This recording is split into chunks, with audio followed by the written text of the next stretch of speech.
गुरु जी के चरणों में वंदना करने से आपकी पूरी लाइफ ही चेंज हो जाती है।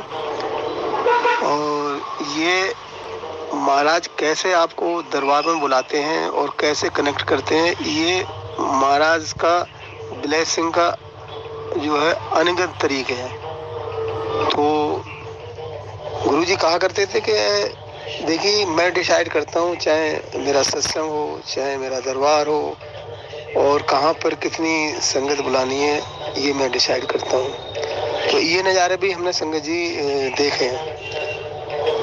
तो इसी तरह से क्या है संगत जी, सत्संग का मतलब क्या होता है सच के साथ, कि ये ऐसा दरबार है कि हाँ, आपको बगैर मांगे आपकी झोलियाँ भरती हैं। इसलिए गुरुजी ने मीडिया, अपने प्रचार के लिए मीडिया और इन सब चीज़ों को दूर रखा, और इसलिए उस मंदिर में सेवादार फोटोग्राफी के लिए मना करते हैं, क्योंकि गुरुजी एक प्रैक्टिकल गुरु है। ये सब कुछ आपको साक्षात करके दिखाते हैं, और इसलिए संगत का इतना इजाफा बढ़ता चला रहा है कि देश विदेश में सब जगह संगत जी गुरु जी का गुणगान चल रहा है।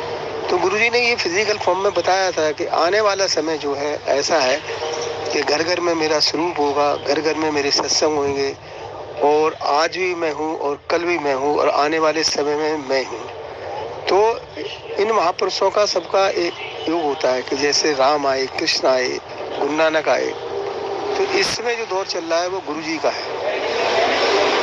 तो संगत जी, कुछ नई संगत जो जुड़ी है, अभी उनको थोड़ा अभी समझ नहीं आ रहा था कि गुरुजी के दरबार थे। ये गुरुजी खुद कहा करते थे कि तुआनु जब पता चलेगा मैं क्या हूँ,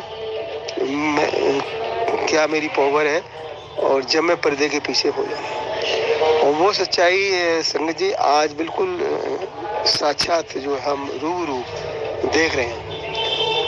तो संगत जी क्या है कि इस मंदिर में बहुत ऐसी चीज़ें हैं जो गुरुजी ने संगत के लिए स्थापित की हैं, उनका सबका कोई ना कोई कारण है। तो देखिए, सबसे बड़ी ये बात है कि संगत जी, आप किसी संगत को अगर दरबार ले जाते हैं तो वो उससे भी ज़्यादा आपको गुरुजी ब्लेस करते हैं। तो इसलिए गुरुजी इस दरबार के बारे में मैं थोड़ी सी भी जानकारी मैंने गुरुजी से कभी अपनी लाइफ में कुछ नहीं मांगा। और इस तरह से संगत जी क्या है कि मुझे जब से कनेक्ट कराया गुरुजी ने, बस में संगत की सेवा, संगत से इतना प्यार मिलता है, ये शुरू से ही मुझे महाराज ने बख्शी है। और दूसरी सेवा मेरी मंदिर में भी रहती है हर सोमवार को। तो यही है कि जो मांगे ठाकुर अपने से सोई सोई देवे। तो हमने तो कुछ ऐसी चीज़ें मांगी नहीं, लेकिन ये महाराज की लीलाएं होती हैं, कब किसको ब्लेस करना है, कब किसको मंदिर का सेवादार बनाना है, कब सत्संग कराना है, ये सब महाराज की लीलाएं होती हैं। तो देखिए संगत जी, जब आप गुरुजी के दरबार जाते हैं तो इसमें खास बात यह है कि संगत जी, इस मंदिर में ना कोई पुजारी होता है, ना कोई घंटा होता है, ना कोई धूप बत्ती होती है, ना कोई अगरबत्ती होती है। सिर्फ अगर होता है तो क्या है, गुलाबों की खुशबू, क्योंकि ये गुरुजी की जो है शरीर से भी गुलाबों की खुशबू निकलती थी। उनका शरीर ऐसा था, और जिस संगत ने उनको टच कर लिया तो उसकी कई दिनों तक जो है गुलाबों की सुगंध नहीं खत्म होती थी। तो ऐसे गुरुजी है। तो देखिए, सबसे पहले कि जब आप मंदिर में एंटर करते हैं संगत जी, तो सबसे पहले जो है गणेश जी को गुरुजी ने स्थापित किया है। तो गणेश जी के बारे में आप सबको पता है कि ये विघ्न हरता है और हर शुभ काम में इनका पूजन होता है। तो इसलिए संगत का वेलकम करने के लिए गुरुजी ने सबसे पहले गणेश जी को स्थापित किया है। और जब गणेश जी विघ्न हरता है, आपके विघ्न हरते हैं, उनके दर्शन करने से इसके बाद गुरुजी की समाधि है। तो यहाँ आपने देखा हो कि जो ज्योति जलती है संगत जी, वो उसका संदेश ये दिया गुरुजी ने कि ये ज्योति उनके पिता मस्त राम ने जलाई थी जब गुरुजी पर्दे के पीछे हुए। तो उससे ये संदेश मिला कि देखिए कि जैसे उसका प्रकाश जो होता है, उसी तरह से मेरी संगत का जीवन प्रकाशमान है। और इसके बाद देखिए, आपने गणेश जी के दर्शन कर लिए, फिर जो है समाधि के दर्शन कर लिए। समाधि से क्या है, समाधि के दर्शन करने से सारे आपके विघ्न दूर होते हैं, सारी बाधाएं दूर होती हैं।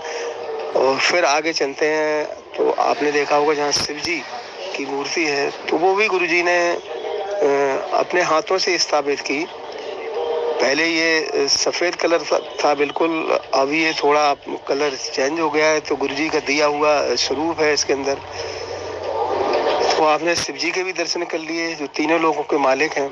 और इसके बाद चलते हैं, जब गुरुजी ने मंदिर में 5 सीढ़ियाँ बनाई हैं, उनका अर्थ ये है कि देखिए, पहली सीढ़ी चढ़ते ही मैं दीवाना हो गया, फिर गुरुजी आपके दर पे मेरा आना जाना हो गया। तो ये 5 सीढ़ियाँ बनाई हैं। तो गुरुजी ने एक तो ये है कि जब जहाँ आप सूज उतारते हैं तो अपनी सारी मैं वहाँ पर छोड़ दो, और जब आप सीढ़ियाँ चढ़ते हैं तो काम, क्रोध, मोह, माया और मैं, उनको तंज करके दरबार में आना है। तो पहले हम लोग क्या है कि जब शुरू में जानकारी नहीं थी, तो बाद में सारी चीज़ों का ज्ञान हुआ, क्योंकि गुरुजी का दरबार एक ज्ञान का भंडार है।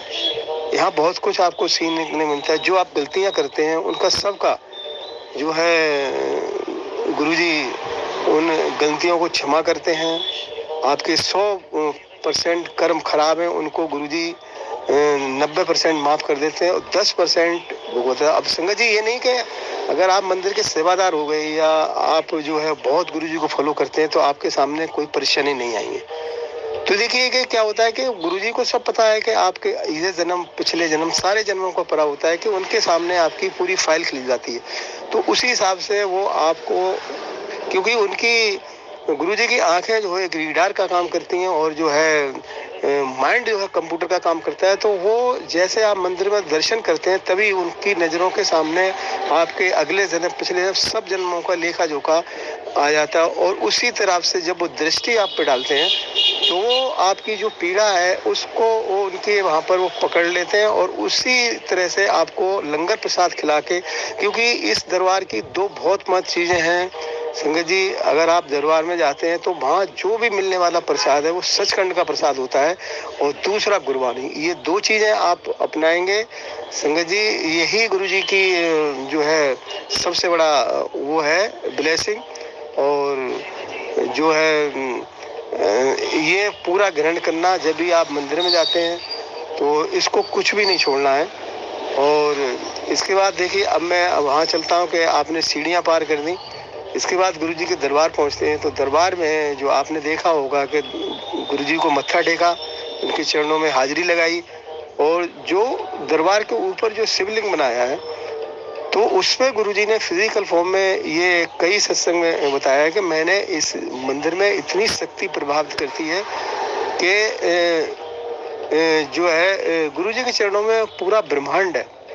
और इस शिवलिंग के एक दर्शन करने से आप 12 ज्योतिर्लिंगों के ब्लेसिंग आपको प्राप्त होती है। तो ये हमने बहुत कुछ देखा है बड़े मंदिरों में और सब जगह, लेकिन ये है कि इस मंदिर की यही सारी विशेषता है कि हाँ, जो मंदिर के सेवादार होते हैं वो सिर्फ आपकी सेवा के लिए होते हैं। तो उनकी बातों को संगत जी फॉलो जरूर करें। अगर वो कहते हैं अंकल आंटी रुक जाओ, तो आपने रुकना है और लाइन तोड़ के नहीं जाना है संगत जी, क्योंकि इसका भी हमने कई सत्संग में सुना है कि जब आप दर्शन करते हैं मंदिर में लाइन में लगे होते हैं तो वो 33 करोड़ देवता दर्शन करने के लिए लाइन में लगे होते हैं।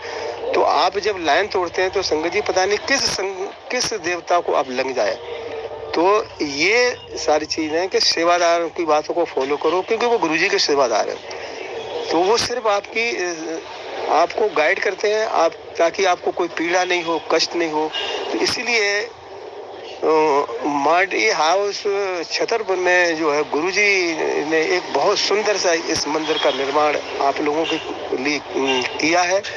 और संगत जी देखिए, अब मैं सुना रहा था कि आपने जो है शिवलिंग के दर्शन कर लिए। फिर देखिए, जहाँ गुरुजी का रूम है वहाँ जो है कुछ गुल्लक रखी होती हैं, तो वो आपकी श्रद्धा है। कोई सेवादार नहीं कहता है आपसे कि आप इसमें कुछ डालो, वो आपकी श्रद्धा है, आपका दिल करता है तो डालो, जिससे ये पूरा मंदिर का निर्माण और सारी चीज़ें चलती हैं। तो ये आपने क्या है कि वो भी दर्शन कर लिए। इसके बाद संगत जी गुरुजी का झूला और कुटिया आती है। तो उसमें क्या है कि हमने जब से महाराज ने हमारे चरणों से जोड़ा है तो संगत जी कई चीजें हमने वहाँ संगत को ठीक होते हुए देखा है कि झूले पर मत्था टेकने से भी कई संगत ठीक हुई हैं। और तब गुरुजी फिजिकल फॉर्म में थे तो सारे कष्ट अपने शरीर में धारण करके वो उस कुटिया में तपस्या से काटते थे, तो उनको बहुत पीड़ा हुई।